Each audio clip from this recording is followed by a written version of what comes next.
Hey everyone, it's QuickyBaby and welcome back to World of Tanks, and today I'm going to be talking about effective communication with your allies inside the game and how it can lead you to gaining some people on your friends list, possibly some future platoon mates, or maybe you don't really want any of that, you just want to win the battle that you're in. Alright, here we go. Ladies and gents, are you ready for the best kept secret in World of Tanks? The F keys. You know, those F keys at the top of your keyboard? That's right, learn how to use them and press them. For me, I've rebound my F keys in different ways, how it was in the original version of the game. When I press my T key, it requests fire at an opponent, or if I mouse over an ally and press my T key, it will tell them to follow me. I press my F4 key, that tries to encourage the team to attack. F3, defend the base, or if I highlight an ally and press F3, that it's going to ask them to fall back. F5, affirmative. F6, negative. Well, I don't press that too often, but sometimes. F7, help me. Need assistance, or F8, this is the most important one arguably, reloading. I don't really use it to tell my allies to halt, although I probably should start to do that, I guess, sometimes. But that reload is so important for when you're playing your long reload tanks. Think of your FV4005, think about your auto reloaders. If you press your F8 key when you've got your autoloader, it will tell your allies either how many shells you've got left in the magazine, or alternatively how long it will take you until you fully reloaded that magazine and before you're going to get in. It's so important. And in your auto reloaders, it will actually tell you how many rounds you've got left in the magazine as well. So fantastic stuff. So use them. If you don't like pressing the F8 keys, then you can actually just use your little finger, or I guess your ring finger, to hold your Z key, and then a dial will appear in the middle of your screen, which you can mouse over and then release, and that will do the same thing. And look at this. We have pinged the map. We have been pressing our F keys, F4 for me to be exact, and I'm asking my team to attack. Walk in Machine NN, who is also actively using his F keys, and that gives me great confidence. If I see somebody who does that, I am going in with them. I don't care because if I'm going to lose a few hit points, because I know that if there's two of us, that we're going to be able to make the assault together. So Machine NN, checking out the chat, thinking about what he actively has to do, or they actually actively have to do inside the game to be able to try and communicate with their allies to be able to push the flank. It's very important that we do so, because if we don't win a flank, then how do we know that the other flank is going to be won? An instant synergy. It was absolutely beautiful how we were communicating, not by stopping and typing, but just by using the shortcut commands that are already inside the game. Now, I know what all of you are thinking. Sometimes I can't trust my teammates to actually shoot what's in front of me, let alone actually communicate like that. That doesn't mean that you can't try to do so. And when you find somebody like this who is also on a level playing field with you with regards to their communication, then you can work together. By holding down our control key and going to the top corner, we can actually mouse down here and we can invite anyone that we want into a platoon, as long as they don't have it disabled. I do in care, because otherwise I'm going to be spammed with platoon requests in game, but you necessarily don't have to have the platoon invite system just automatically turned off. And so Machine NN is now in a platoon with me. And this is where we can take the best medium tank, probably tier for tier in the game, which is the Object 430, and now work with them together to be able to maximize our impact on this battlefield. And we're really going to change this game around. It was looking a little bit ugly. If we hadn't pushed here, then those tank destroyers like the 704 and the medium tanks at the back would have probably been able to hold us off.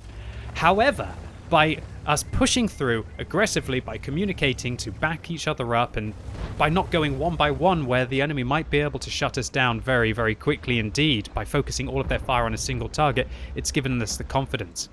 By making my play where I've gone out here, I've now developed a crossfire on our opponents, and I'm hoping that Machine can manage to try and progress the fight in towards the center and just be able to get that crossfire going.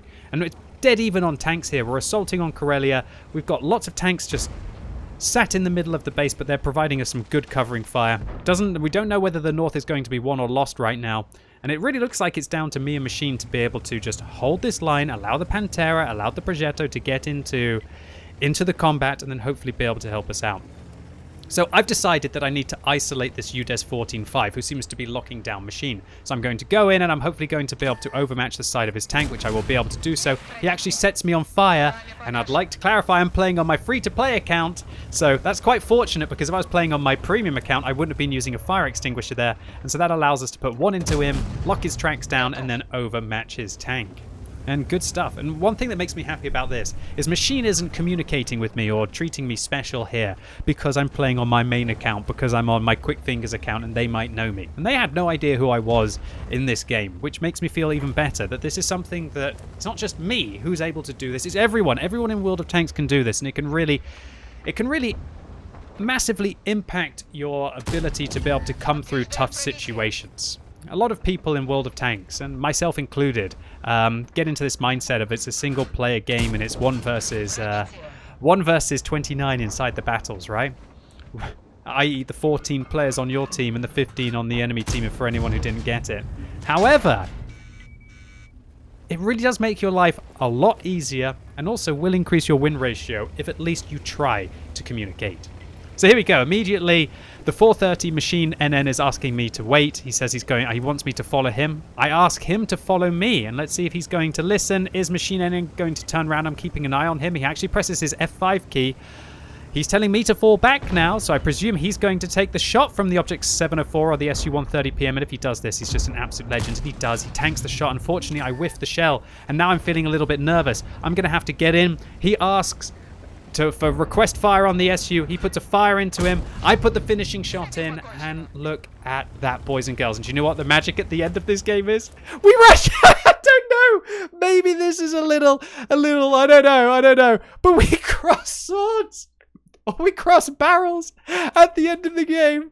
Oh, well, that was me. That wasn't really him who was doing that. Okay, yeah. Kappa Pride and all of that, boys and girls. But I just felt so awesome in this game of World of Tanks. I felt so happy that with that final shot as well, we get the magical 3 kills apiece. And as we both remained alive, that results in a Brothers in Arms medal. And now sometimes I'll cheese out a Brothers in Arms medal by having 3 kills and randomly inviting another person who has 3 kills. But this one wasn't cheese. This one was organic. It was grassroots. It was special. We invited each other early in the battle before we really knew what we were going to have to achieve.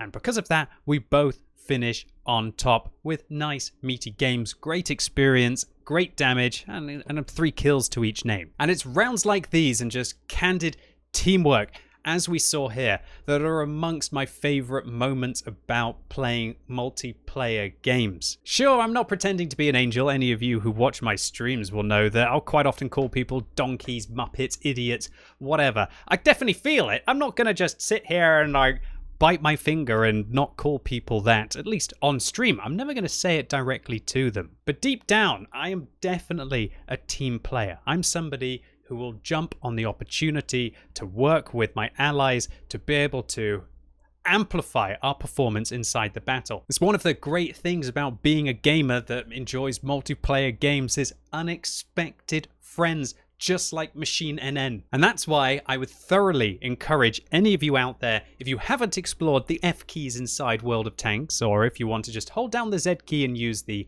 dial on your screen, definitely do so. Try and communicate with your allies, because it can be oh so rewarding. And keep in mind that while I think that the F keys should be mandatory, whether you want to cross swords at the end of the battle is completely optional and up to you. Either way, that's it for today, ladies and gents. I truly hope you enjoyed this one. If you did, give the video a thumbs up, but if you hated it, give it a thumbs down. And let me know in the comments if you've had any experiences of making unexpected friends inside the battle. It's oh so easy to get hung up on the negative inside games and hung up on the negative inside World of Tanks especially. But I still feel it's super important to celebrate the positive, even if moments like this maybe only happen once a month. And if you're watching this video as it's released on Sunday, it's time for the World of Tanks Tech Tree Showcase of the week.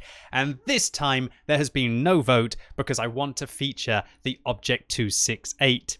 Not the version 4, the original Tier 10 Soviet tank destroyer, as it's going to be top of the tree on the European server in 2 days' time. And so you'll be able to get the tank at a 30% discount. There'll be 5 times experience games that you can manage to achieve in the vehicle as well, in addition to all of the previous vehicles in the tech tree, so you can accelerate your progress up the line, I guess starting from the Su-152 now, which actually leads on from the KV-2 now, by the way. So if you've got a lot of experience saved up in your KV-2, then you can get to the Su-152. But why am I giving the tips and tricks away right now? Come and tune in on twitch.tv/QuickyBaby as I'm going to be showcasing the entirety of the tech tree, let you know how to grind it so you can be ready for the top of the tree this Tuesday. So I'm really looking forward to seeing all of you right now on twitch.tv/QuickyBaby. And stay tuned to the channel tomorrow morning as you're going to be seeing a brand new tank that you will have never seen before. And hopefully in 4K resolution, although whether YouTube allows me to do that or not, we're just going to have to wait and see. So, yeah, hopefully I'll see you all right now on Twitch. And as always, thank you so much for watching. You've been epic, and hopefully I'll see you soon.